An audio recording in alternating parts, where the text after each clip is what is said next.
Welcome back to the hood. This is Chill on the Green Box with Specks, Thompson, and the View. And this time, we starting out this month, with Concrete Comics and the View. He's actually doing superhero work with Acolyte right now, so he's not able to do anything. So, they set this up and then take my co-host away to do work with them. It's crazy. But we got one part of Concrete Comics here today. What's going on, man? Sorry, typically I say sorry. The View's not here, but I think it's kind of y'all fault he's not here this time. What's going on, man? I'm glad to be here. Thank you for having me. I'm Yeah, just ready. All right, all right. For people who don't know who you are, go ahead and give people a brief introduction of who you is. Well, my name is Jermael Lessey. I am the writer and creator of Concrete Comics Absolver. Um, yeah, I think that it's one of the best books on Concrete Comics. You know I what I'm mean, saying? I like it. Hey, if you like it, I love it. Yeah, yeah. But I'm the writer and creator of Concrete Comics Absolver. Um, I do all my own character designs. I'm a colorist. I'm thinking about actually taking over the coloring job of my book. Um, you can catch me on Facebook, IG, TikTok, X, aka Twitter, all Absolver. Yeah, whatever. I'm just here, man. Ready. It's all good, man. So, Yeah. I don't know if you did it back in the day, but when I was younger, probably teenagers too, we chilled on the green electrical boxes in front of neighborhoods. Did y'all have those? Oh yeah, bro. We did that all the time, man. So All the time. all about chill on the green box. So Yeah. I'm gonna take you back. This show is just about chilling. Just having a conversation because most shows I came in contact with is be a creator on it for 2 hours blabbing about a book, and nobody ever find a reason to support them or who they are as a person. So decided to make a show where we talk to people and learn who they are, so we get a reason why to support them or follow them in their journey. So I love that. I love that. yeah. So with this show, I got 4 different segments. All like a series of icebreaker questions that I came up with, or I talked to you earlier about it and made some questions. But the first segment is called breaking it down, because when you're on the green box, you used to break stuff down, like ideas and concepts with your friends and other stuff as well. So Right. in this segment, we're gonna break your brain down so people know more about you. All right. I'm with it. I'm ready. All right. So, well, first question. Okay, what song, if you start playing, that you no matter how old you get, you're gonna dance to no matter what? Ooh. Yeah, I'm gonna bring it back.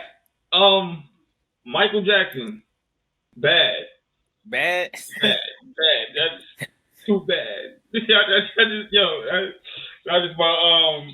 That's just my move, man. That Michael Jackson bad. And Smooth Criminal, bro. Like Smooth Criminal. Okay. That's it. Yeah. Okay. All Okay. time. Okay.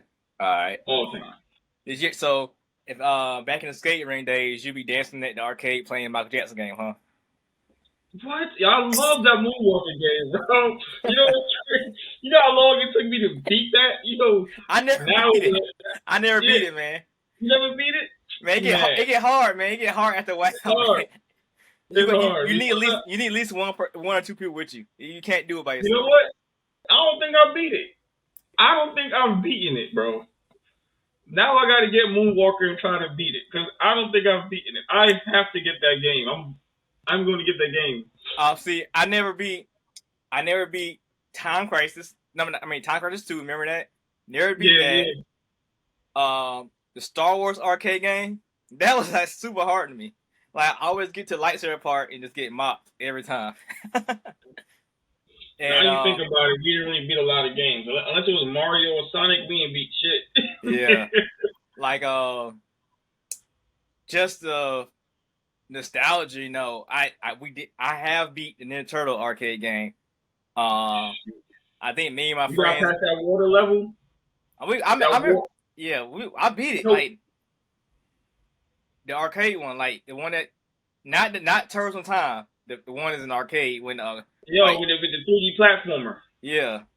Okay, I didn't. I'm not talking about that. I'm talking about the one that was on the OG Nintendo, Oh, and that it's with like the side scroller. yeah, and it Yeah, was no, this yeah. water level. Oh, you can't beat it. I Nah, uh 'cause I seen a TikTok about it. It's impossible to beat it is. because they say it was a glitch. It's something about the controls, and there's no way you can make that jump without using the glitch. That's crazy. They talking about a glitch. My brother and I could never get past the water level. If you hit the little seaweed, you lose life. It was just ridiculous, yo. Then the platform's too far away for you to jump too. I Oh mean, man. yeah, the crazy stuff, man. Um, next question. Okay. Um, if you see two superheroes fighting outside your door right now, what supervillain you gonna call to stop it? I see two superheroes fighting outside my. Wow, that is Like they just fighting over like somebody cutting their yard, the grass too low or something, just bickering it outside. could be any villain. And who you can call to stop it? They just they gonna after a while they gonna turn up. So you need some villain to come stop, break it up. Oh man, that's a good one. That's a really good one. Um, dang, why can't I even think of his name right now? Why can't I even think of his name right now? What Raven's pop's name? Oh, we just we just beat him last Thursday with Lonzo and them.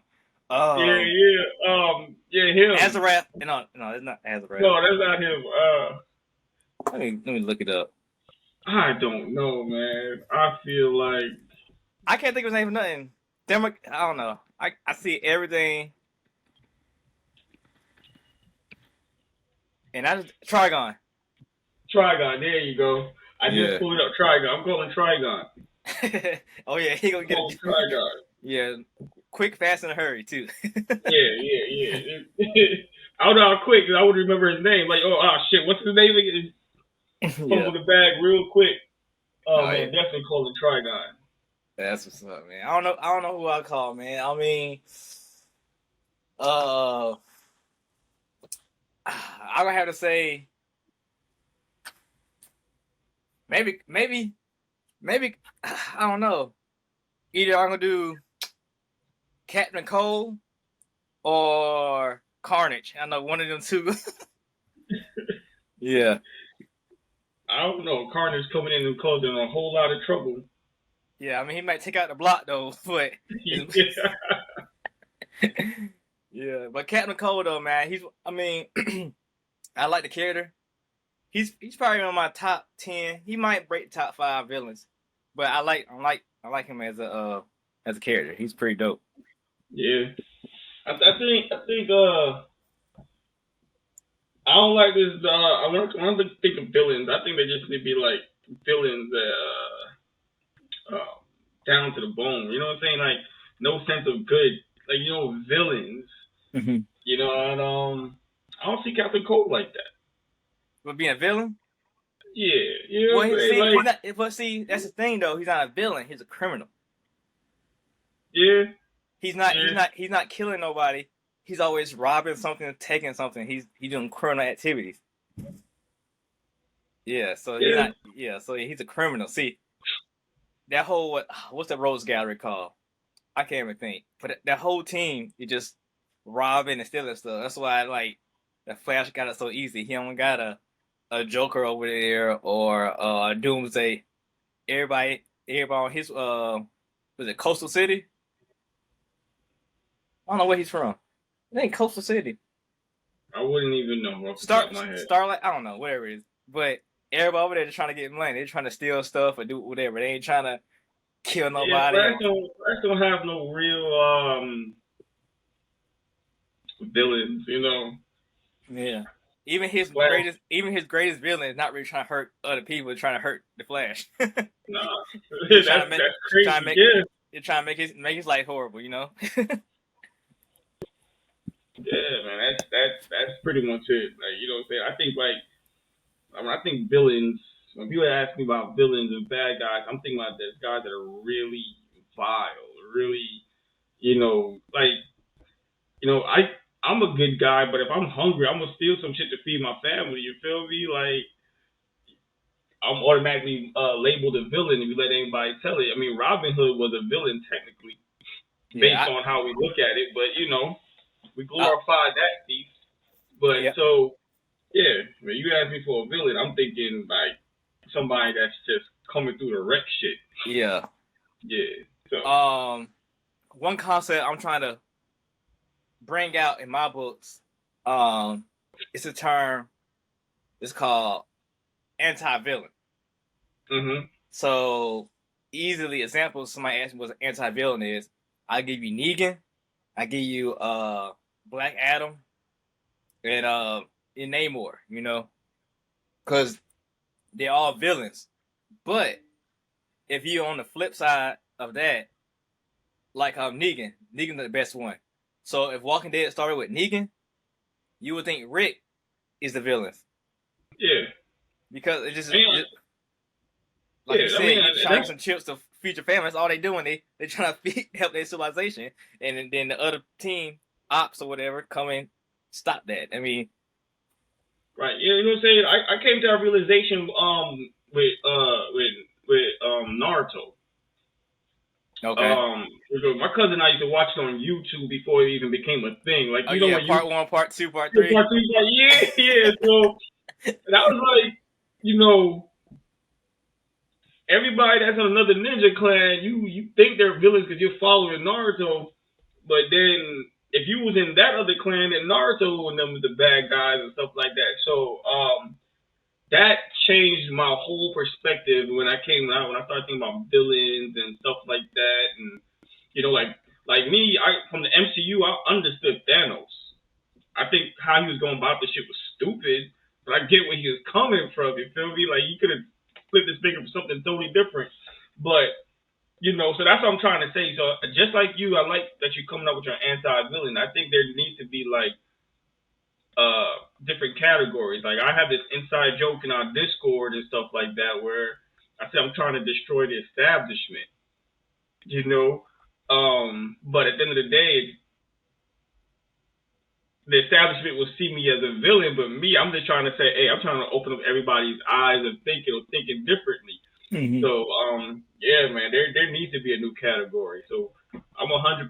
You push that term, anti-villain. Like, I Yeah, like it. Go ahead, push yeah. it. You see when I like my book, that everybody waiting on should be coming out pretty soon.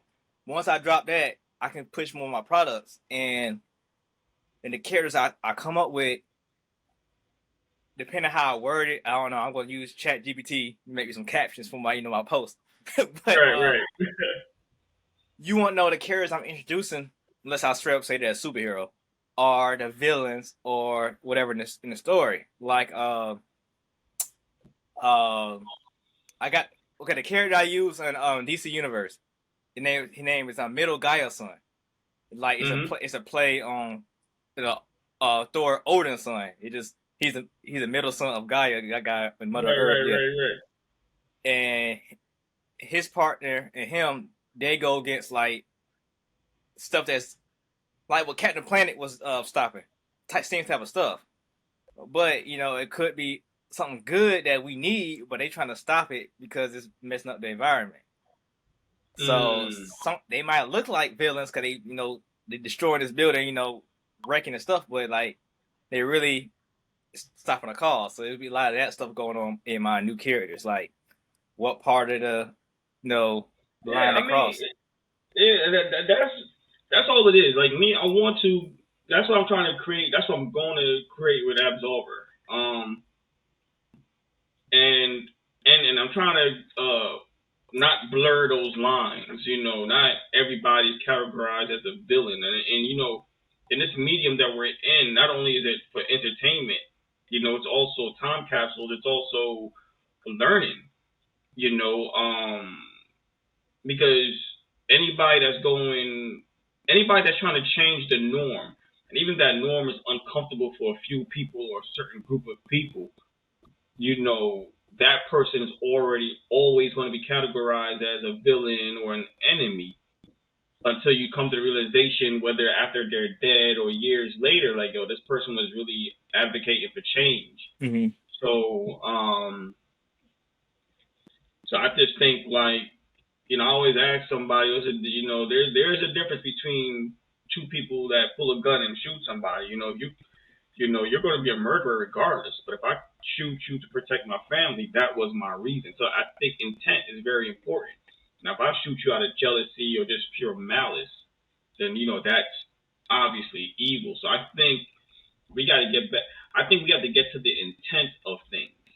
Okay. And based on what you're saying, I like where you're going with it, because that's exactly where, you know, I'm trying to be. Because as fun as these comics are, there's a lot of lessons that we could be teaching and showing people how the real world looks at things.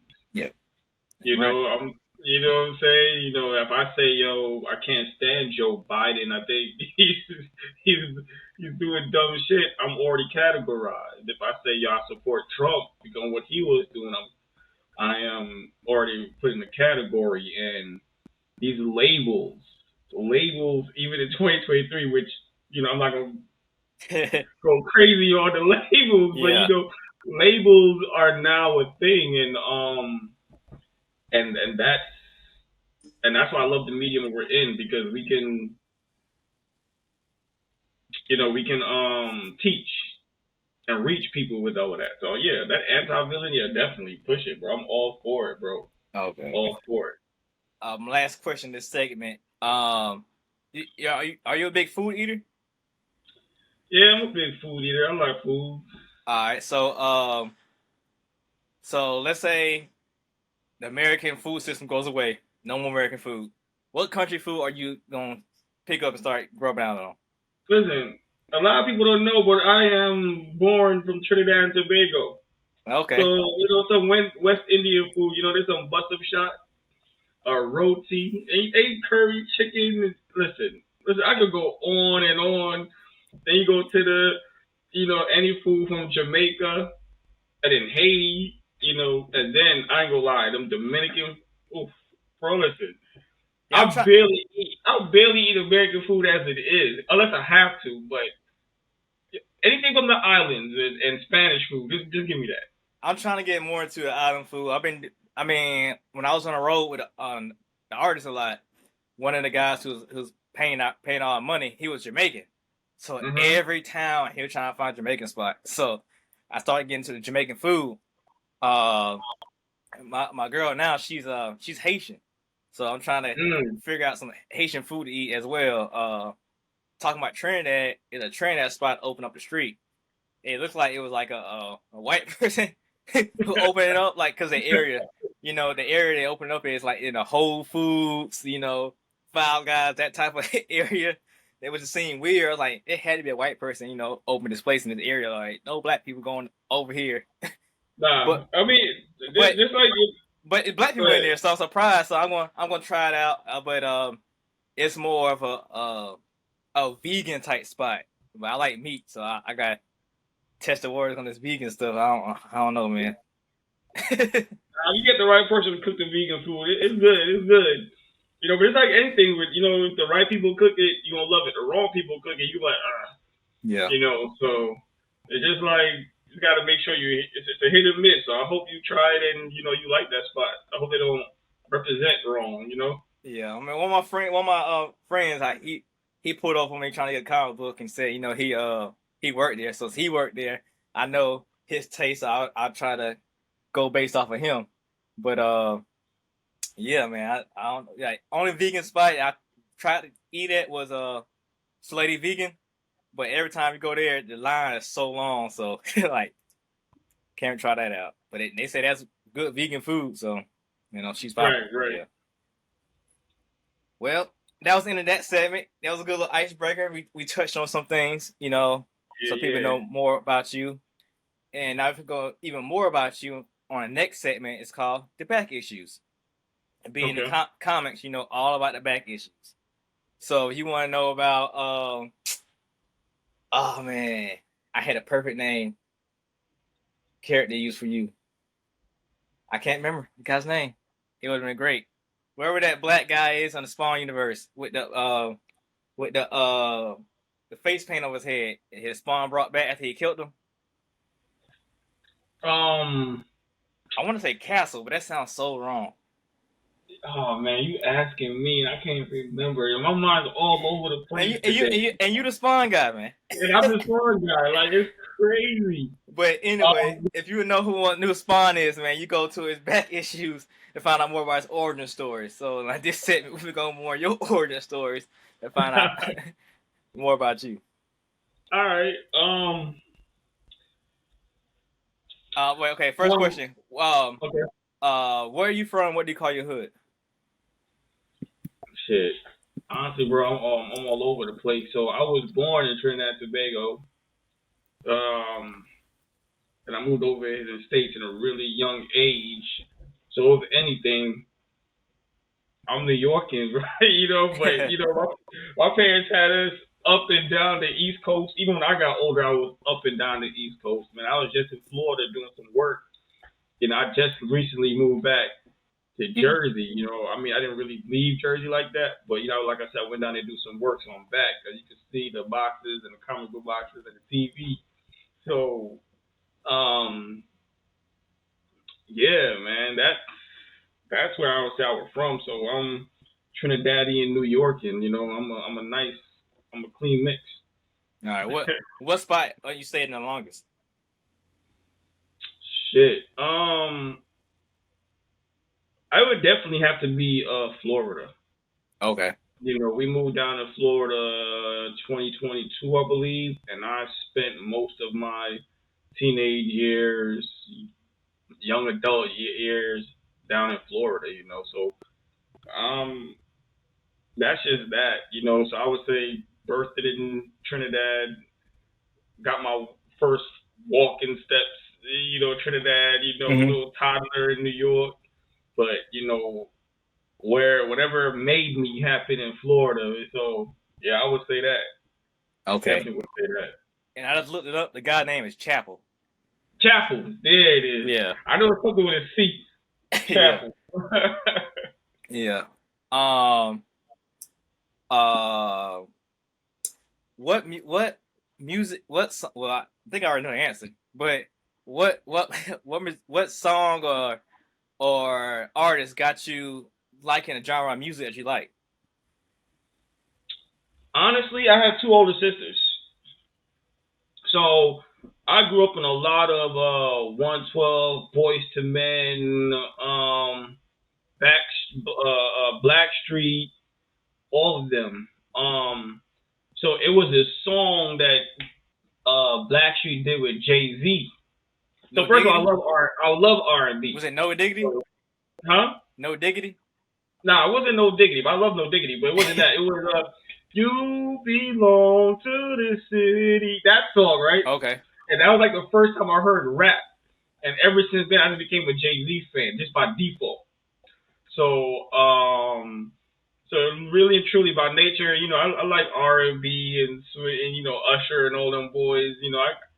I could rock out to that. But then when it comes to like, hip hop and all rap and all that, just straight Jay-Z lyricism. I gotta end this interview right here because I'm a Nas fan. So. Hey, go ahead, bro. All I gotta say is Jigga won that shit. You feel me? That would be a debate for another day. Jay-Z won that shit. You know what I'm saying? Like. Yeah. No, but that's basically it. A lot of my things are like sports, music, TV shows. It's just whatever my father was into, mom's sisters.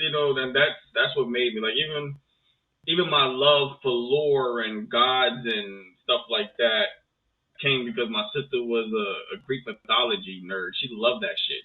So I loved it too. So same thing with my music. That's how it all started.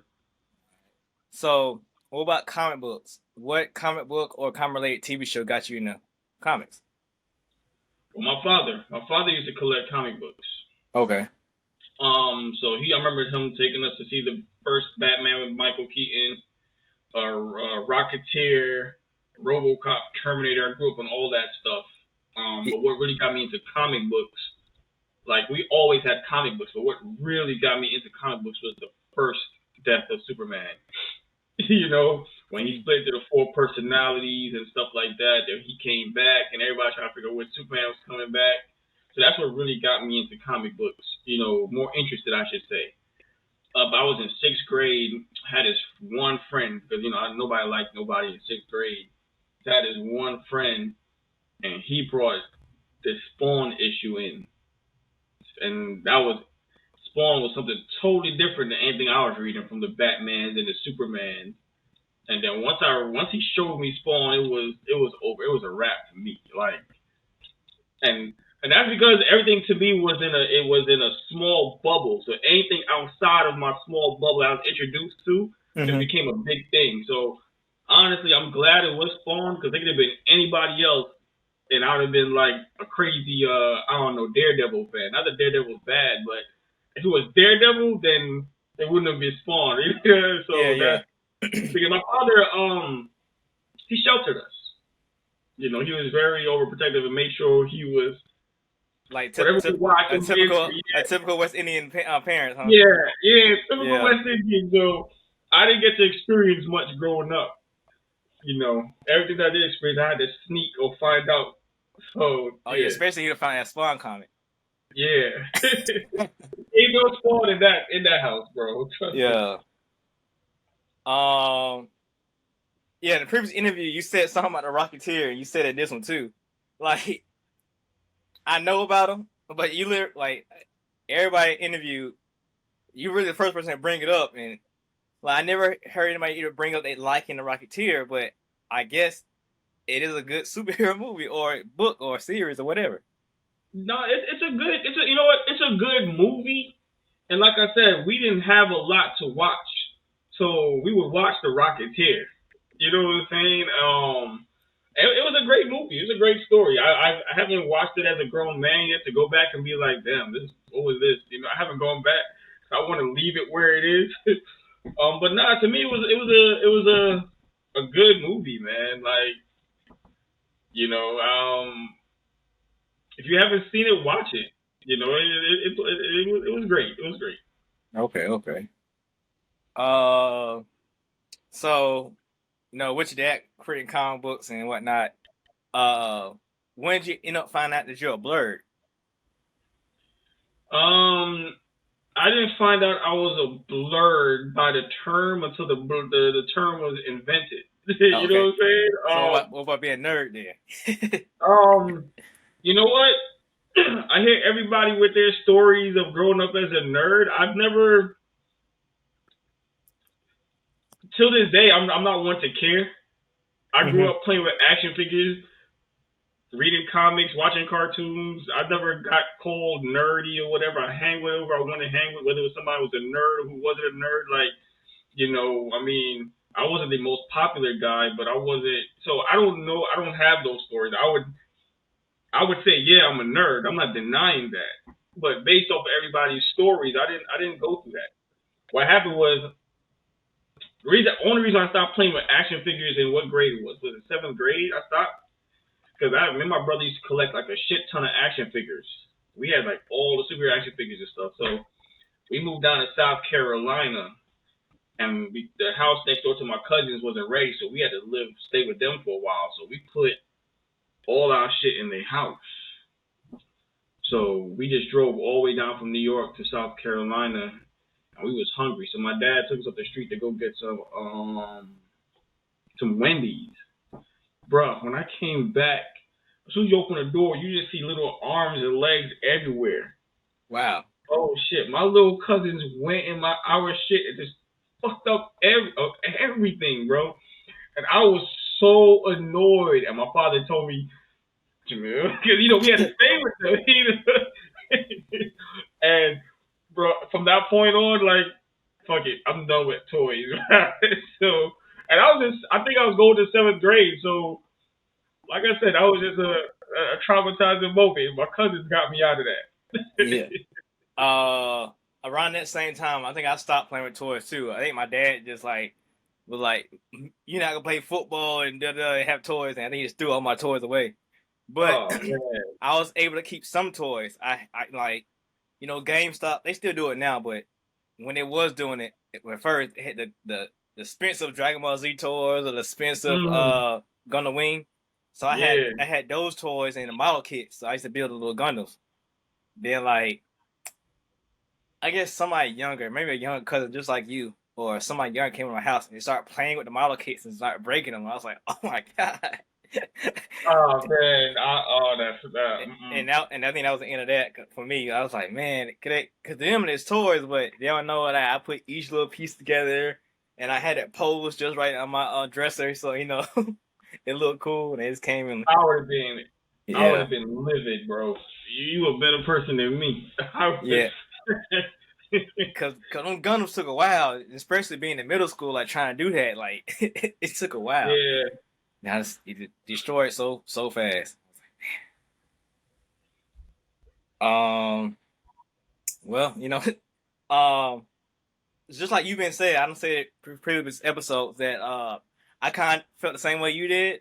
Um, Sometimes it was hinted that I knew more about the cartoons, games, or whatnot than other people, but I could easily like transverse do like all the different like social groups, so it was never a problem for me. You know, Right. uh, Right. I mean, I had the girlfriends. I played sports. You know, I was good at the video games. I had Yu-Gi-Oh cards, Pokemon cards, Dragon Ball Z cards. I had all the cards. So it was never really a thing that I can talk to this person about the latest episode of Inuyasha, and then go over here, go to the gym with this dude and shoot hoops. Then Right. Right. Right. it was easy. But one term I have been using is called the nerd gap. Now, a lot of people had the nerd gap. I say like mine started in high school, where you start playing more sports and worry about more girls and Mm-hmm. stuff. So during my nerd gap, I missed all of Naruto Shippuden. Like I missed all of it, and I really didn't get back to stuff like that until uh, Dragon Ball Battle of the Gods came out. And Mm. I was like, man, Dragon Ball Z still going on? So like then I like started watching Dragon Ball Super, and I got into Attack on Titan and back into anime and shows like that. Like currently, I'm watching the Clone Wars because Clone Wars came out when I was senior in high school. Maybe I graduated already, so I'm not thinking about watching Cartoon Network and watching Star Wars. So I missed all that, all what 5 seasons of that. So now I'm Right. rewatching Right. that. Right. I'm a big Star Wars fan. Like I never stopped watching Star Wars. Like I read the Star Wars books throughout high school. Like I mean, I'm a Star Wars fan. I never stopped doing that. Right. But the actual cartoon, I missed the whole thing. So Yeah.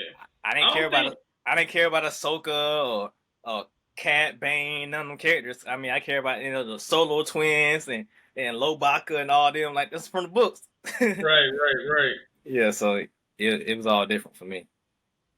Right. Yeah. I didn't. I don't think I really had a nerd gap.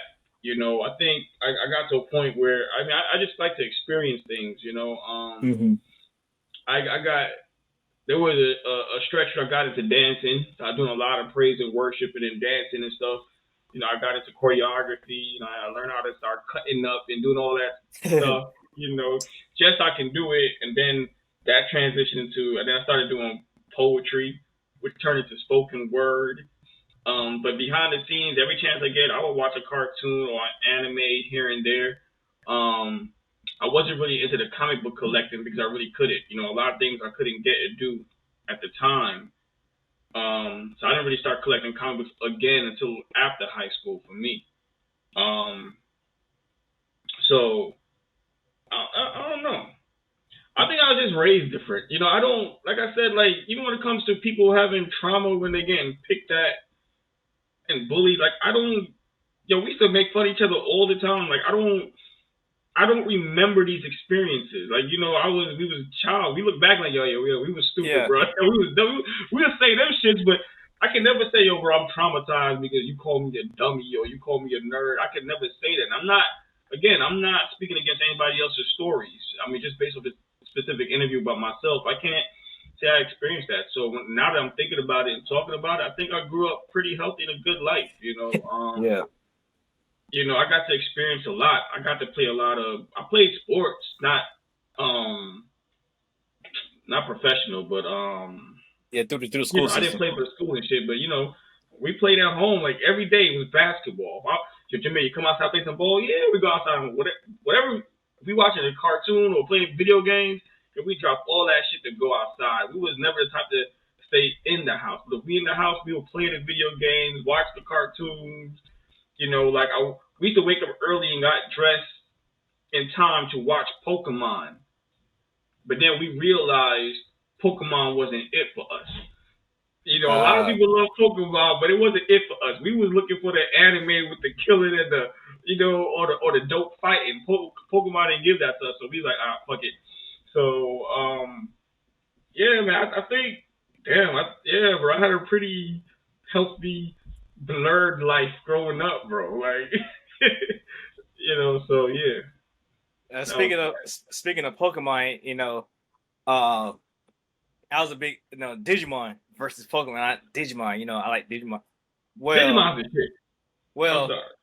the reboot got me hyped because they actually killing Digimon in the reboot. So I was like, Word? so they rebooted Digimon. So with Ty and TK and all them, they rebooted that whole first season.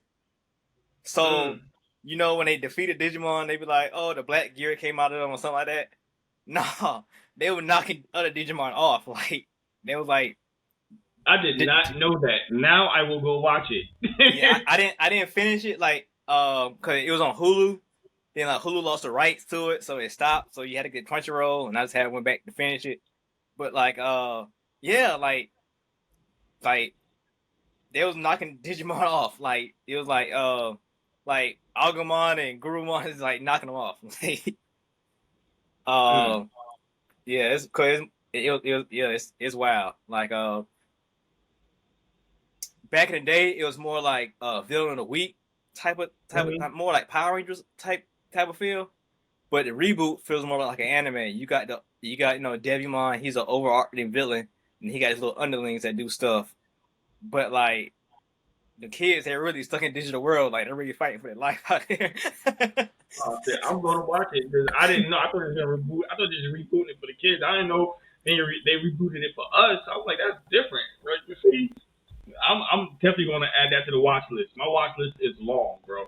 Yeah, I I'm waiting mean, to become rich and famous so I can just sit back and get caught up on my watch list. yeah, my watch list. I gotta stop adding stuff to my watch list, man. It just getting too long, like too much. Especially they brought Yeah, back Bleach, and I was like, and I still haven't watched new Bleach yet. bro. Who you tell? My boy like, yo, Jay, do you watch the new Bleach? I was like, nah, bro, I didn't finish the old one yet. Yeah, me too. Yeah. Yeah, bro, it's crazy. All right, but that's in that segment. That was a good intro to your origin story. Now we can get into my next segment. It was just hotkeys. It's a double meaning term. In comics, hotkeys are key issues where a new artist or a new writer gets on a project, or a character introduced, or a story arc that get turned to a movie. People want to grab them issues. Collect them because they be worth a lot more money than you paid for them.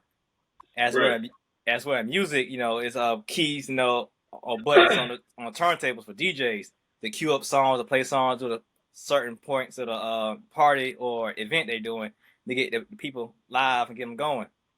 So in this part of the show, these are topics or questions that you want people to really know about you through this whole interview and take along with them. So we're going to dive right in that. Okay. So, um, so being from Trinidad, you left as you're younger. There's not many Trinidadian stories or even comics out there. Are you thinking about doing anything? Um, I have. I've created some, but to be fair, I didn't grow up in Trinidad. I Okay. can only write about what I do know and what I'm familiar with. Mhm. One of my passion stories that I love more than anything, the ads story. I'm not from Africa. Yeah. I didn't live in that specific time era, so I do a lot of research, and I've heard that people want more of that story, but to be fair, I got to do research. So um, I'm not just gonna push out a story because I'm Trinidadian. Like I was born there, but I was never raised there. And right now we're at a time in our life where we're only getting older, so I gotta what can I get out there quickly? I could get this out quickly because this is what I know, this is what I'm familiar with, and that's what I Mhm. do. I'm only going to write about what I'm familiar with. So, do I have a Trinidadian story? Yes. Do I have a character that's from Trinidad? Yes. Is Absolver possibly from Trinidad or have Trinidad descent? Maybe. Yeah. So, um, that that's all I can say. I'm not one to force any issues on anything, Okay. and that's just the truth of the matter. All right. Use your. See, you're the co-owner or co-starter of Concrete Comics. Nah, I'm foundational Okay. grit. Okay. You Okay. know, how that came about was, Lonzo, I was on the verge of doing my own thing, and Lonzo was doing his thing, and we met, and then we started chopping it up, and then one thing became this and the third, and now I'm here. So, I'm a foundational layer, I don't care what anybody says. A lot of concrete I put into this. They could deny it, but I did, you know. Okay. Lonzo need to run them checks. All right. Well, you know. that just leading to my next question about it. Like having this platform, with all these different creators and the momentum y'all growing, being disputed by Diamond now and whatnot. What is your mission? What are you trying to push forward, as culture wise with the platform you have now being a part of this, group? Um. So when I started this, a lot has changed since, but not a lot. When I started, I used to always say, "Man, if you close your eyes and randomly point, go in a comic book store and you close your eyes and then you randomly point at a book, how often will you land on a black lead character?" And it's the same thing with the villains. So my whole purpose of this is to create balance. I'm not anti any other race or anti any other culture. I just know as a young black man, there's not a lot of representation of us in the medium that we love. So if it's 99 to 1, it's my job to create 98. So if you ask me, oh Jamil, are you ever going to create a white character? I'm gonna be like, no, no, I'm not. No disrespect. I have no issue. It's just that you have enough representation out there, and it's my mission. Even when it comes to villains, I can't even think of a great villain. Like how many great villains do we have that are black? Uh, Wells. I know. I'm just saying. Like you know what I'm saying. Tobias Wells.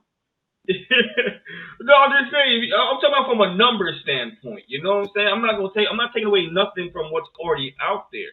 I'm just saying to me, it looks like 98 to 1. Well, I'm not going to say. with the villains thing, it's hard. Like if DC or Marvel come write me a check and want me to do a Killmonger book, I can go over and beyond doing Killmonger book, as a villain. But I don't know how to say it. Well, like you grew up different, I grew up different. Even though we in the same culture with the comic book stuff, we're kind of not there. And the people who's there, they're the ones getting offended about the black villains. They're like, oh, why the black guy got to be a villain all the time? So it's pushback on it. That's why it's not black villains because they're like, oh, they want to. No, You see, and that's the misconception right there. You feel me? We complain about why the black people in certain genres bad, always gotta be thugs and gangsters, or the only time we show up is when we're bad. And that's where I say that's where it comes to balance. So if you're gonna have all these white leads as good guys, you feel me? But the only time we get an appearance is either for a quick death or to deliver a pizza or we some thug in the street. You feel me? So equally for every James Bond movie that came out, there should have been an agent black man or black woman.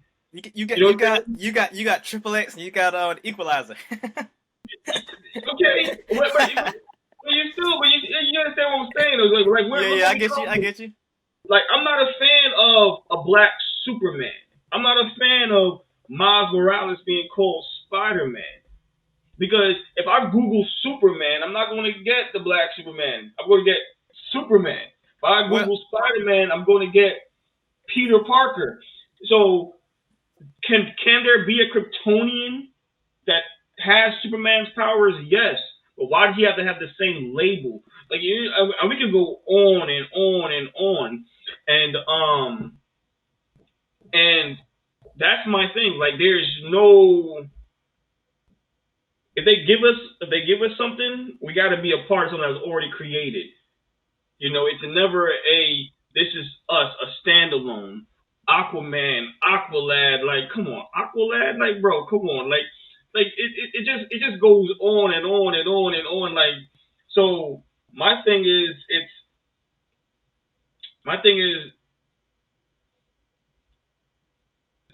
all about creating balance and telling a great story behind it. It's not a matter of just, I'm gonna create a black character and just to be a black character. No, my job is to create a great story, but understand, like, I gotta create balance.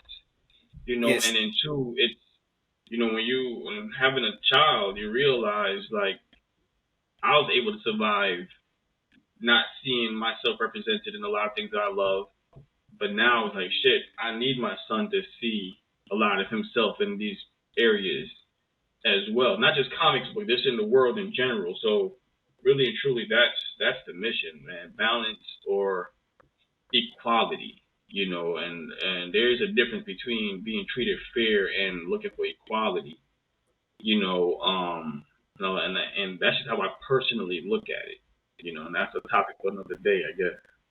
To touch on 2 points, you said you was with Danny. No, you wasn't with Danny. You was with Kyron. I was gonna comment while you was talking about it on his show about the Spider-Man thing. So, how Peter and Miles both Spider-Man in the kids show, they brought it up on the first episode. They got a computer. Like, for some reason, Peter Parker has a spider cave for some reason. I don't know. But to make the computer work, they had to get code. They had to put their names in, so he knows Peter. So he goes, "Oh, I'm Spider-Man." Then Miles go up there. No, I think he said, "Oh, I'm Spider-Man," and Gwen and Miles like, "I'm Spider-Man. I'm Spider-Man." So the computer got confused. So it's like, what we can't all be Spider-Man. So in the kids show, Peter is Spidey. Gwen is Ghost Spider, which I believe in the comics her name is really Ghost Spider now in the comics, not Spider Gwen now. And Miles, for some reason, his name is Spin, because I guess he got his secret move. He spins around and does something, so his name is Spin. So in the kids show, they touched on that, as well as the Flash thing with Wally West. When they brought Wally West back, it was weird because they're technically the same character, just one's old and white and the other one's young and black. So Wally West with the orange hair told the black one, "Hey, we both can't be Wally," so we had to pick and choose. So now if you Google Kid Flash, his name is Wallace West, and the Flash is Wally West, because they touched on like it's crazy because what you're saying, they both the Flash, but in that case they both Wally West. So they're bringing the attention, and I haven't been reading Superman, but Superman's going through the same thing right now because Yeah. John Kent, he is Superman, and as a bad editors in DC, Clark Kent is back on Earth. So now he's back on Earth, so it's two Superman. So who's Superman? Yeah. Yeah. It's stupid. It's ridiculous, Yeah. bro. It's ridiculous. And that's why they need us, creators that take their time to focus on these specific things. But yeah, man. But to me, I think it's as simple as, you know, you had the opportunity to give Miles Morales his own lane, which he has. Don't get me wrong. Oh, yeah. Also about that, I was gonna comment during your live interview with them. Okay, only reason he has a name because technically in his comic book series, Peter died, so he was Spider-Man. They just blended two universes together, and I mean, No, see, listen, there's nothing wrong with that. it's So for the bad. story, It's bad editing. It's what it is. it is definitely bad editing. But at the end of the day, you're right. They had the opportunity to say, you know what? Let's call this guy Dark Spider, whatever, just random. To me, I can Google Dark Spider and Miles Morales pops up, and they had that opportunity. See, I'm not a fan of how they did Signal. Like they finally get some person of color in the Bat family, but he's only during the day. But he ain't called Batman, and his tagline is by day. He's called Signal. So if I look up DC Comics Signal, I would see him. So, and I feel as if we need more of that. Like, there's no reason for I can't remember the Black Superman's name. I'm sorry. There's no reason for him to be called Superman. There's no reason for it was two of them. It's Kyle Everest and it's John Cal. I don't know some shit. other. The point of that is there's no reason for him to be all called Superman. There's like your dictionary is like this fucking thick. You know what I'm saying? Your thesaurus is like this thick. Like, you can look out and call him something else. You know what I'm saying? Like, there's no reason. I can get, he's just like Superman. He has the same abilities as Superman. I get all of that, but he ain't Superman. But that's what I keep trying to say. I think I can be looking too deep into it. I just think like it's deeper than that. They know what they're doing. See, they Marvel did it right one time with Captain America because Sam Wilson, he is Captain America. Steve Rogers is Steve Rogers. They made a point. I don't know what storyline it was, but they said, "Oh, since you back to full health, your powers back, whatever, are you gonna have the Captain America title again?" And he said, "What do I look like being a white man in America taking away a title from a black Captain America?" And it stood. He still. But to me, that I like. I like the name or whatever that particular thing represents as something that's being handed down. That means, okay, it's not about Steve Rogers being Captain America. It's about who is Captain America at the time and what they represent. So it would make sense for Sam Wilson to pass on the mantle. And to me, that would make sense. I wouldn't mind if Miles Morales was his own story arc or whatever, and that mantle got passed on because Peter Parker's like, y'all can't do this no more, or he checked out, or whatever the case may be. And even if Peter Parker does decide to come back, he can't take back that title, bro. You got to be something else, like And so again, you're right, bad editing, but again, I feel as if, to me, I can't worry so much about what they doing. I can only worry about what we doing. Yeah. And that's the mission right there, to not have that kind of dumb shit. Yeah, you just brought an idea to my head to make the editing even worse. When Doc Ock took over Peter Parker's body, he didn't even call himself Spider-Man. He called himself the superior spider. He didn't But even call it. Yeah. but at least he got it. You know what I'm saying? So they did it for him, but they couldn't do it for Miles. Yeah. I You know thought what I'm about that. I was saying? like, well, that's messed up. Yeah, right. It makes you think about what they're really thinking about. That's bro. All I'm saying is they know what they're doing. Like if me and you can sit here underpaid or paid whatever, and we fighting to get this done, I'm pretty sure they're like somebody in that room was like, yo, should we just give them a whole different name? And somebody at the top is like, no. When people Google Spider-Man, we need them to see the original OG pop up. When they Google Superman, the original, bro, call me a conspiracist, call me whatever you want. I don't care, bro. We know what it is. Yeah. You know, we write comics for a living, so we know how easy it is. You and I both been. All right, what am I gonna name this guy, bro? This got to make sense though. I like the Red Rover, and that was sick for like 2 days. He's like, you know what? Nah, fuck it. Nah, I don't like. You know, they could have easily did that. You know, they get paid to do that, but nah. Miles Morales, the new Spider-Man. Print it now. You just made a quarter of my year for lazy thought processes. Like, bro, it don't make no sense, bro. Like, it don't. But yeah, that's the mission, bro. That's the mission. All right.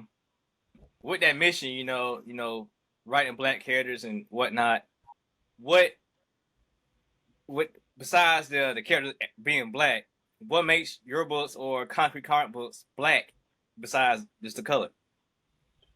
Well, there's a lot of topics going on where people say, "Oh, that's a real black comic." It popped off in our Discord. Like we have a lot of great discussions in our Discord. So by the way, if you're not a part of Concrete Comic Discord, get on it. Sorry, I had to put in that plug. It's like what makes a comic book black? What makes anything black? You know what I'm saying? Why is it that we need a genre black? You know what I'm saying? Like, yeah. We call it an action movie. That's a black action movie. Like, bro, it's an action movie, dog. You know what I'm saying? Like, this happens to have a black lead, and it's the same thing happened in the comic books. Like, oh, this is a real black story, and then when you read it, 9 times out of 10, it's black hero in the hood, gangsters, black ebonics, which I have again. If it's your story, that's your story. But what I love about what we do at Concrete is it's not about the characters being black. It's about telling a great story. And to me that's important. We don't go out of our way to add stereotypical items or things because it's black. If Acolyte goes to the hood, it's because he was needed in the hood, not because he's black. You know what I'm saying? And to me, that's real important. The way Odina would speak, it's just cultural. It just makes sense. Like in issue 4, when it's time to get the writing done, I got a whole issue, not the writing, to get lettering done. I want to have 2 separate books where there's just one part and aspect of the page where it's a Jamaican gang. I want that shit done in patois.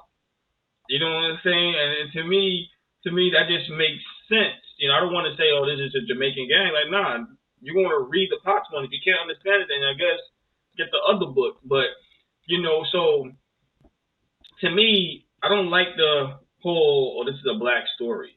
I don't like black this, black that, because why are we separating ourselves? Why are we categorizing ourselves in a specific way? And usually it's negative if you think about it. Like I grew up, I loved Meteor Man. Yeah. You know what I'm saying? I love Meteor Man. But looking back at it now, why is he fighting drug dealers and gangsters? You know what I'm saying? That made no sense to me. I could understand. So what about Blank Man then? Blank Man? But see, the thing is, that was a comedy. It was funny. I'm not trying to be nitpicky. You know what I'm saying? I know it come across as that. I'm just saying, like, we are more than that. Is what I'm trying to say. We can have great stories. We can have the stereotypical stories if you want, but we also we're more than just in the hood gangsters and guys with guns and drugs and loud ghetto women.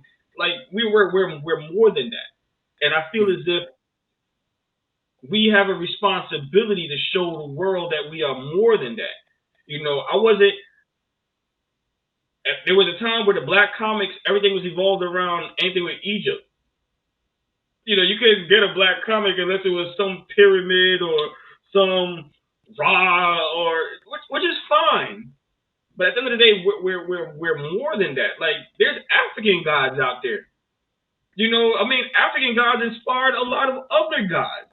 If you really look into it, but we keep putting ourselves in these boxes, and I don't understand why we tend to do that. And again, we will always write about what we're familiar with, what we're used to, and what we know. But then at the same time, then why are you limiting yourself? And I feel as if you're going to do this, you have. I feel every creator of color has a responsibility, because we already know how the world views us. Bollywood got their own thing going on. I love some Bollywood movies. I think this shit is dope. They funny, but I think this shit is dope. But most of our movies are now categorized by Tubi, and it's funny as a meme. But if you really think about it, that's some sad shit, And I don't think I feel you and I, we have a responsibility to not let the comic book world end up like how Tubi is for us now, like just a joke. Well, I got to think about Tubi though, because like I feel like yes, they look a certain way because it's real easy to get up there, but those type of movies was missing. Like back in the bootleg DVD days and stuff like that, you was getting them movies. You was getting like who stole the potato salad, or who made potato salad movies and stuff like that. You getting the Best Man and movies like that. But like I want to say that's like 05.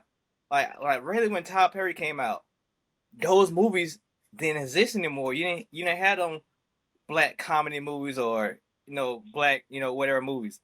But now Tubi came out and they're coming back out now. Yes, there's a whole bunch of trash out there, but you don't have them black cinema movies like that anymore. But you have to. My thing is, I look at it like this. In our community, you can tell who really takes the time with their craft, with what they're doing. And I don't know everybody's story or what they're dealing with financially or what they're going through. By all means, I've been dealing with my own personal journey, which has been tough. In regards to how I look online, I'm a man enough to say it's been a tough roller coaster for me for quite some time now. But what I am going to say is everything we do and say represents who you are. Unfortunately, we live in a world where presentation and first impression and second impression and your last impression is very important. I refuse to put out a story that I know I wouldn't buy myself. I will go through 5-10 rewrites of an issue before I say, all right, this is the final issue. Like issue 5 Absolver is up right now, and this is the 17th rewrite. Dang. And I'm happy with it. I'm happy with it right now. You feel me? And I feel as if we have a responsibility to deliver. So when I go back to Tubi, for example, you had the opportunity to be like, yo, this is a bad scene. You can do this better. You understand what I'm trying to say? Like, I can understand there's budget restrictions. That I can get by. But then there's there is some indie comics out there where it's bad writing, great art.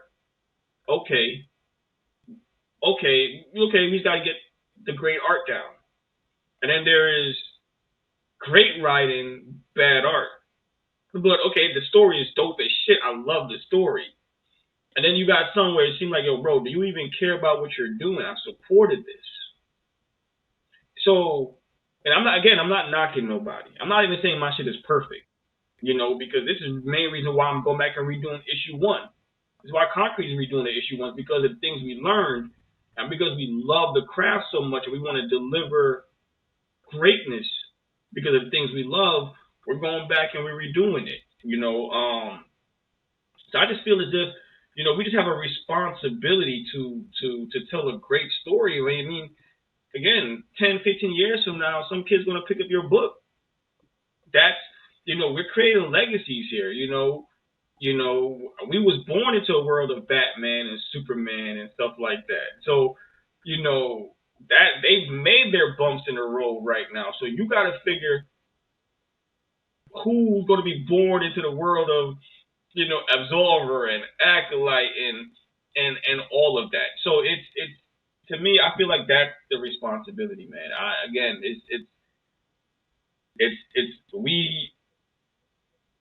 We have to put out greatness. And again, this is not me saying I know your story. I don't know your story and why you're doing it the way you do it, but that's just what I stand by. All right. Speaking of legacies and stories, your book Absolver, how'd you feel first before you talk about it or whatever? How'd you feel when the game came out? Did you ever play the game?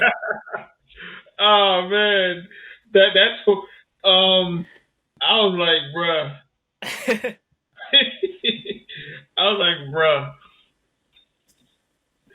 I thought it was funny, but I was like, you know what, it is what it is. I ain't changing shit. I just made sure I added the taglines: Absolver, Wraith of Vengeance, Absolver, Prince of Oblivion.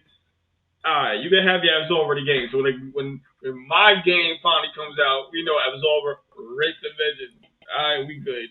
So yeah, it was funny though. Alright, so for people who don't know, what is your book about, and what's going on in your book and your characters, and what made you create it? So Absolver was going to, I ain't gonna hold you. Absolver had a whole different story in the beginning. He was originally called the Vindicator. No. The Vanquisher, and it was really going to be some kid died, made a deal with I think it was an angel to save his family, but his family would not remember him, and he can't fuck with his family. So I was really on that Spawn shit. I ain't gonna hold you. And this was years ago. But then I was watching the George Zimmerman case, and he got off, and I just felt a sense of vengeance. Like if I was the way Trayvon Martin's mom was crying, yeah, I felt that. So for like the following day when I was working on the truck and I was working on Absolver, I just decided to change everything up. I just felt like, he needs to carry out whatever feelings I have. Because remember, I came from a very artistic spoken word background, so everything I do is emotions tied into it. So Absolver became that for me, the Wraith of Vengeance, and the only reason why, and his name was the Vindicator, and then his ability was to absolve. And because I think in the Spawn comic there's a character named Vindicator, I was like, oh shit, I can't name him that. So what I did was switch the ability and the name around. So now he's called Absolver, and then his main move is called Vindicator. So, and basically nothing's really changed. Man dies, man comes back to life as a mezzo. And, he's a Wraith of Vengeance. And a mezzo is totally different. A mezzo is a spiritual being that comes from the oblivion, aka limbo. So, heaven got its angels, and hell has its demons, and limbo, mainly in this title, is called Oblivion, got mezzos. And what separates mezzos from angels and demons is they do have free will. Just like normal living beings. On top of that, usually however you live, it's your purpose as a mezzo. So if you was a diehard gamer and you die and you become a mezzo, somehow your purpose is integrated into video gaming. Okay. So that's basically it. I know Absolver 1 through 3 and 4 is kind of slow, but there's a reason behind that. Like I don't know if you heard the last interview. I said I'm a big fan of James Bond. Yeah, yeah, about the intros and like the action at first Yeah, and the long intro. Yeah. yeah, they had that. Actually, I got this. I do the same. I don't know if you read my books, but I kind of do the same thing. But you base it off of James Bond, but I base it off of like music, something to hook Mm, you in. Then once you hook, mm, then you listen. So right, right, I right, got I got stuff going on in the beginning of my books to hook you in. And after that, you reading the book, you locked into the whole book. right, Like right, right. That's I dope. have that flow. And I do the same thing. Like so, it'd be something that happened at the beginning of my book, and then 2 or 3 pages later, the splash page with the credits and all that stuff going on. Yeah, yeah, yeah. Yeah, I do the But that same thing. sounds good. But the thing is, that's how I did it with my first 4 issues. So the first 4 issues is crazy.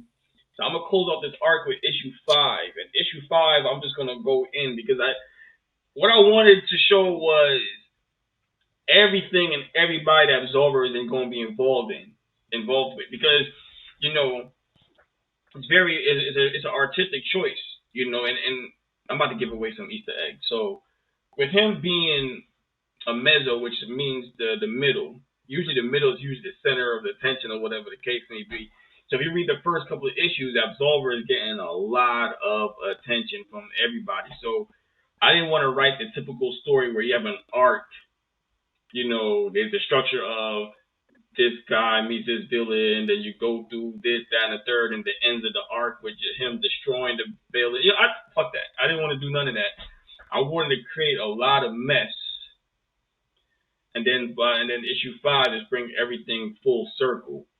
So then after issue 5, I'm really going to open things up with Absolver. So that would be my opening. So if they was ever to adapt Absolver into a movie, they got to take the James Bond role. Like they got to show a bunch of shit happening because this guy is here and he's just doing dumb shit. So that opening the movie be like a montage. You know what I'm saying? And then it'll just say like boom. So that's basically it, man. Because after issue 5, I'm going to have fun. I am going to have fun. All the naysayers that say Absolver is weak and he can't do this. Okay, you about to learn. You gonna learn today. But yeah, that's basically it, man. I like his power setup. Whoever I guess he kills or absolves, he gets the skills. Um, that's a DC character who has that skill set now. I can't think of her name, but she was in that Robin. When Robin had his miniseries, he had like Mm-hmm. a Mortal Kombat type storyline. But every person she kills, she gets their abilities. So she's been killing assassins like her whole life. So she a good assassin. And the tournament is I think after 3, like you got 3 lives. Then after the second like life, you dead for real. So Right, like she kills Robin like off the muscle. So now she got all Robin's abilities. So it's real hard for him to beat her later on. right, right, right. And when I say Robin, I mean Damian Wayne. Yeah, so it's turned. I was like, oh man, I just seen an indie book with that same power, and it was yours. I'm like, man, that's crazy. yeah, yeah, yeah. Yeah, man. Like, I love Absolver. The truth behind it. Truthfully, Absolver was like in the spoken word community. Every time you go to like an open mic, there is this thing called sacrificial lamb. Like the first person you stand up to break the ice. They didn't really Mm-hmm. mean much to the competition or the rest of the show. It's just to break the ice with the rest of the poets and the crowd or whatnot. So when I started this, I looked through a plethora of all my characters. I was like, I need a character that I can sacrifice because I didn't understand what was going on. If somebody's supposed to steal the idea or the concept, I'll be somewhat okay. And So I went with Absolver. I didn't expect for him to become this, you know. And I'm happy. I'm grateful, but I really did not expect this, you know. Honestly, I'm working on a shit ton of stories that I wish I can get out right now, but Absolver is what it is, you know. So, and I'm grateful, man. I'm grateful to have that as a problem, I should say. Okay. And you have another story or stories coming out called Ghost Stories? No, it's an ad story. It is called Ghost Story. The title of of that is called Ghost Story. Okay. So we got the preview a while back, a couple years ago. And basically the Adze story is in a different. I don't know. We haven't chopped it up enough yet. So I'm not going to say that much. All I can say is in this particular story, you know, when it came to the Civil War, the South won. You know, slavery and mistreating black people was a norm. And you have this character who's affiliated with a ton of. The Adze is not just one character. It's a plethora of them. And basically, that's what they went around. They went around saving and freeing slaves, and not just on some chill and we'll be nice about it. Nah, if you read the preview, he was chopping heads off and blood was flying everywhere. It was brutal, you know. And so to me, when I say like anybody can be an Adze, that means in this particular story, you know, even I'm working on an issue where Harriet Tubman was an Adze, you know. So that's how she got people through the Underground Railroad. You know, she would free them, and then when they get attacked, she would turn and do what she do and stuff like that. And I'm giving away way too much, Specks. Yeah, man. So that's just a passion story. That is something that takes a lot of research out of me. I think I got like a shit ton of Google Docs work into it. I just want to make sure I tell it right because there's a lot of history. So you got to make sure you tell the actual history and then turn it into a great story with the fiction mixed in. Because I'm going to be honest about how this shit makes me feel. Like I stopped watching after 12 Years a Slave. I said I'm not watching any more slave movies because they make you hate somebody, bro. And I feel like that was intentional. Well, like, I watched 12 Years a Slave, but what got me was Antebellum. So I didn't watch it. You gotta watch it. You gotta watch it. No, you gotta watch it. I can't ruin it for you. You gotta watch it because it hit home so much that down here there was a country band, Lady Antebellum. They're from Augusta. That's where I'm from. They got a stadium, but from them down here they play music and concert and stuff called Antebellum Stadium. That movie hit home so much. The band changed their name to Lady A, and the stadium had changed the name as well. So I mean that's how home that movie hit. And without giving it away, yeah, you don't like slave movies, but watch that one, and that was gonna just have your mind on a whole different thing because I can't spoil it for you. You just gotta watch it. If you want to watch one more, do it off my credit. Watch that one. All right, bro. If it make me feel the way, don't let me see you at a Comic-Con, bro. It's so much going on. You might feel some way about it, but you might end up watching it twice because you might think you missed something. Yeah, right, I got it pulled up here. That what got me. I was like, wait, what? Then when the movie came, I seen it last year, a year or so ago. So I saw it late than everybody else. Then I started remembering what was going on when that movie came out. I was like, man, that movie had that all them people messed up because of this. I'm like, oh man, this must be going on in real life. So yeah, you gotta watch it. Yeah, All and right, I'm gonna watch. I've already said too much, but yeah, you gotta watch it. All right, bet. I'll watch it, bro. I'll Yeah, watch it, then we come back on here and talk about it. yeah, it got Janae Monae in it and everything. Yeah, I see her. I see her. I see her. Yeah, but it was it's a crazy movie. And the trailer, I never seen. It's been so long since I've seen a trailer, but the trailer is probably so good that the trailer probably has nothing to do with the movie. Really? That's how crazy the movie is. All right, I'm definitely gonna watch it, bro. I'm Yeah, definitely gonna watch it. It says horror drama, so I can deal with that. I can do with that. I'll horror. watch. I won't say it's horror, but it might. I mean, I mean, yeah, that's the category for that, so. if you're a slave, yeah, it's pretty horrible. But I mean, it's not no like. I guess it would be horror. I don't know. You just gotta watch it. Like it's crazy. I will watch it. I will watch it. I'm definitely gonna watch it. Yeah. I'll watch it. Like I'll say, to get you an idea, it's like if Saul was in like the slave times, kind of. Mm. Okay. Yeah. Yeah, Okay. that's all I can say without spoiling it. But yeah. All right. I'll definitely watch it, man. You got me intrigued. I'll watch it. For real, All I'll right. watch it. I'm gonna Well, my ask you last. about so. All right, you can be like Specks, man. I see what you mean now. I'm like, yeah, bro, it was crazy. Right. All right, my last question of this segment. You're a colorist. Yeah. Now, what made you become a colorist, or what made you even say, hey, I'm pretty good at coloring things, and call myself a colorist?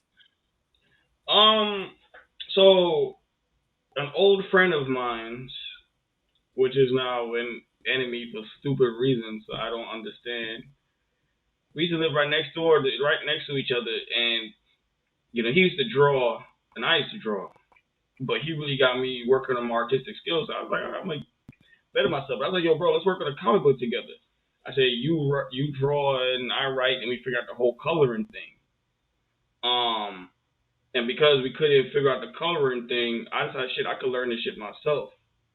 So I went ahead and taught myself how to color digitally and stuff like that. I mean, of course, I use YouTube and stuff.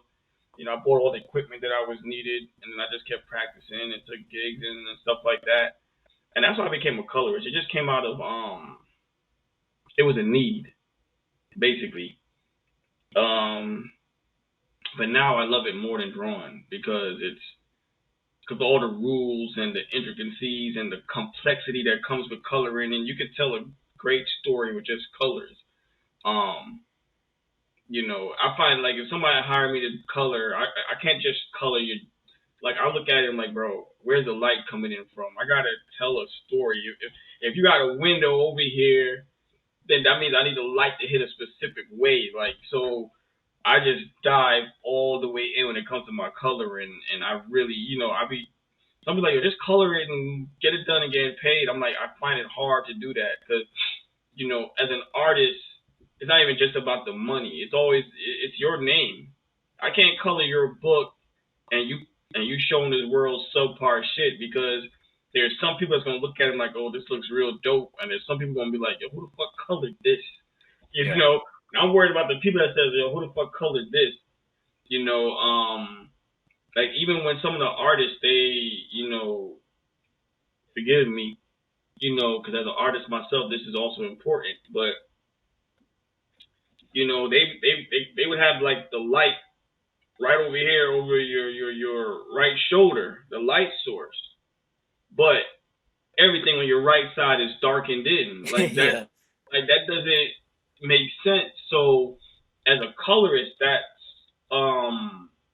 annoying because if you have the light source over here, like I really want to put all the light where you got the sun or the light bulb at, but your artist blackened everything. And to me, so depending on how much I'm getting paid, I'll take the time to either redraw it or switch it around or delete all the inks and stuff like that. And that's why I tell people, it's just really important about who you hire and just pay attention to what's really going on because, there's rules to this.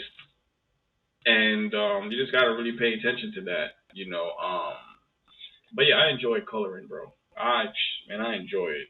It's a headache. It's time. What could be a 2 hour job, I turn it into a 4 to 5 hour because I just want to make sure it looks that right. So but I enjoy it. I really do.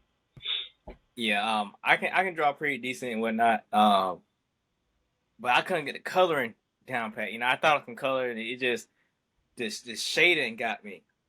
But I've been learning how to ink. I guess the opposite. I guess go coincide with you. I've been learning how to ink, and for me, the inking, I haven't. I probably ain't ink all year, but just trying to find like the different strokes or different ways you do it can make it be like put emphasis on the character that much. Like the details of somebody's clothes, you want to be like be the thinner than the outline of person and stuff like that. You want certain to bulge out. Just the Yeah. way you tore the pen around. I was like, man, that's crazy because, elementary school, I remember fourth or third grade specifically, you color something, then somebody had a great idea to take a marker after you color a crayon, go to marker and do an outline and make it pop. And I was like, oh, that's Hmm. cool. Then when I started drawing, I guess I started drawing in middle school, high school, whatever. I took a Sharpie and I started doing that my drawings with a Sharpie on the outside with the fine tip point one, then with the pen one for the details.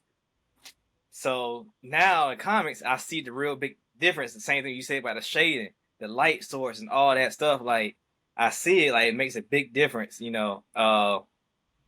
What kills me is everybody try to do manga art now, Mm. and yes, it's all the same. Those triangle chin person, spiky hair, but like the different details in the manga, like you go from what Berserker to I don't know, uh, Pokemon line work, and it's totally different. It's totally different. Yep. Yeah, it's simple, Yeah. complex one side, and the other one's like real detailed. You can see the lines and the tree leaves and stuff in Yeah. Berserker. So yeah. Yeah, man. It's really important to pay attention to your craft, man. It's everything. It's everything. The details is just as important.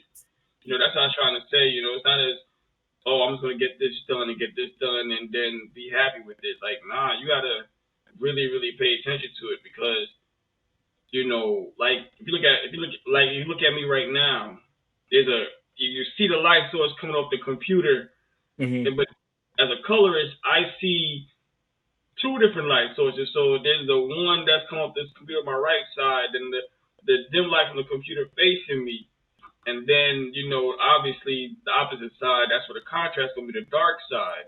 And Yeah. then there's a little hint of yellow in the room. So you have to add like a touch of yellow on the thing that you're coloring just so you can, because there's the shit, I forgot what that's called. I forgot the art terminology of it.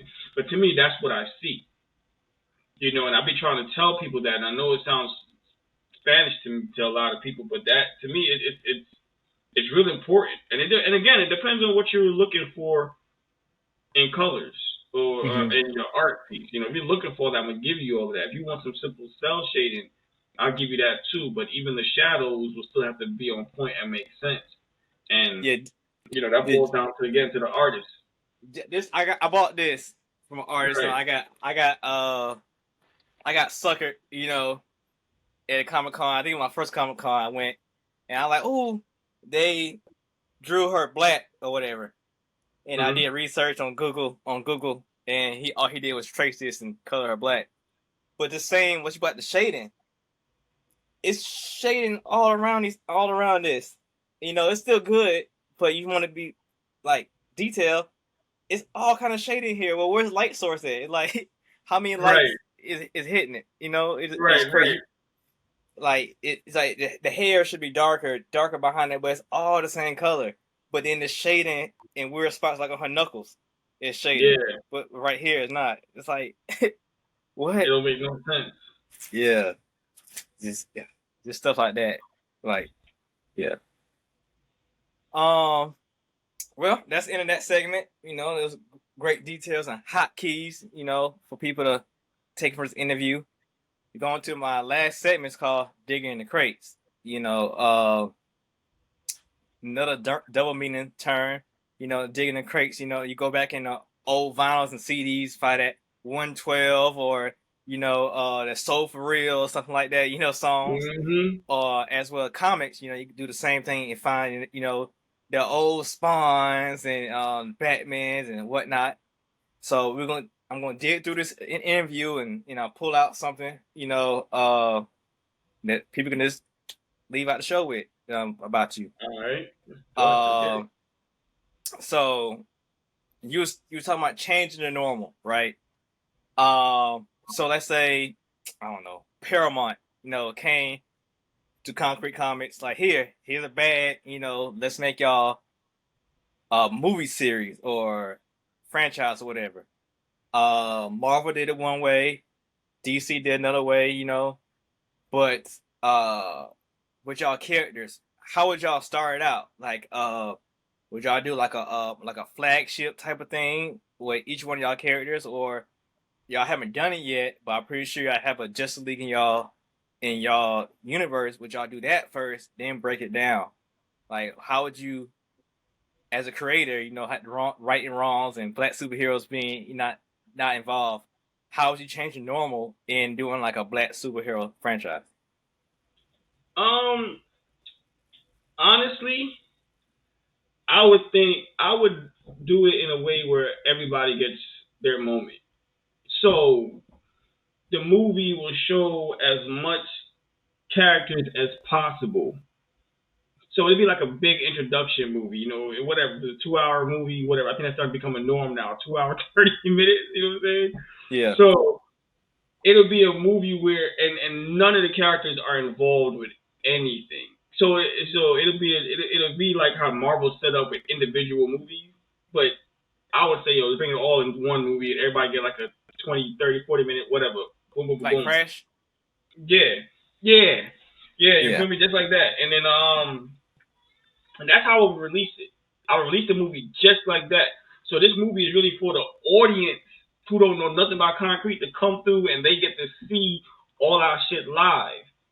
And then I would say from there, from the movie, we spawned a little mini series and shit that tells what's going on in the universe.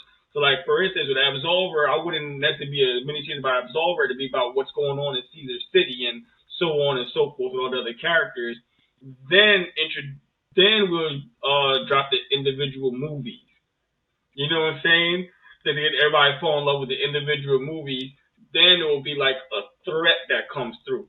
But I don't even think that threat would be like on a big scale. It'd be like, this is Absolver's threat. So he deals with that. Then you got Acolyte's threat and so on and so forth. And then eventually you get the big threat. So that, I think that'd be the best way for us to drop. Listen, this is everybody we got in the first movie. That'll lead to comic book sales, TV series, toys. You know what I'm saying? So it'll just be a fun movie full of action. Nothing crazy. Of course, Absolver would be the last one shown though, because save the best for last. Okay. So you know what I'm saying? But yeah, that's how I would do it, and I would tell, and it won't have a rating to it because I wouldn't want them to hold back for Absolver. That's what I say. If you got kids, by the time the name Absolver shows up, it's up to you to keep the kids there or not. But Absolver's coming. So that's just how I say. That's how I would do it. So I'm glad this is recorded. So anybody that steals this and came from me first. So yeah, there you go. Yeah, that's how I would do it, bro. Great question. I love that one. Yes, dope. That sound dope too. It sounds like it'll hold it together. I think DC tried to do that with BVS, but it just didn't work out for them. Like they brought in Batman, Superman, Wonder Woman. I assume they're supposed to bring in Green Lantern in that movie too, but then we never got Green Lantern. It took us forever to get Wonder Woman movie. We just got Flash, so it didn't work out. Justice League was horrible. It was a 4-hour movie. So yeah. You know, I don't want to get into that. Yeah, that's topic for another day. That's topic for another day. But yeah. But hey, man, thanks for coming on. Thanks for chilling on Green Box with me. I guess give everybody your socials again. You know where they can find you and follow you at, and purchase some of your books or find you to get some of your books. Yeah, so again, my name is Jermael Lessey. I am the writer and creator of Absolver, Wraith of Vengeance, on Concrete Comics. IG is Absolver _ the Wraith. Facebook, it's Absolver. On TikTok, I'll go by my name, Jermael, Jermael, Lessey, my last name. Forgive me, I can't remember my Twitter right now, but or X. Yeah. Yeah, that's where you can find me. On PlayStation, I'm Turnkiller, Turnkilla. And on Xbox, I'm also Turnkiller, Turnkilla. And yeah, man, just reach out. I'm here. I'm open. I like to talk. I like conversations, great conversations. Specks, thank you for having me. This was no problem, man. Amazing interview, man. And yeah, we should do it again. All right, man. We'll do. Maybe have the whole squad on one episode or something, you know? Oh, man, we'll never get done, bro, because, you know, I'm the only one that keep it real. They all like to put on this facade and act all professional and shit. Like, fuck that. Like, nope. You know, right. So, again, that's me destroying the establishment. Again.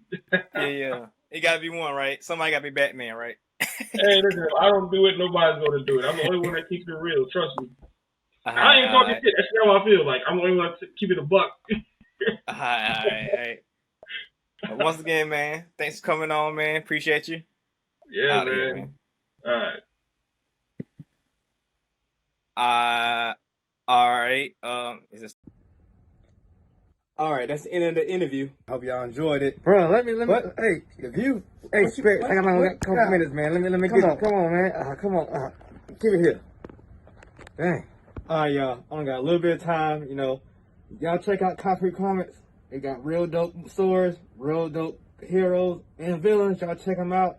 Man, I've been working with them. They're doing this thing for the whole set, man, December, man. Check them out. Check out the website at Concrete Comics. Get their books. They got plenty of bundles for you, so you can check out all their characters.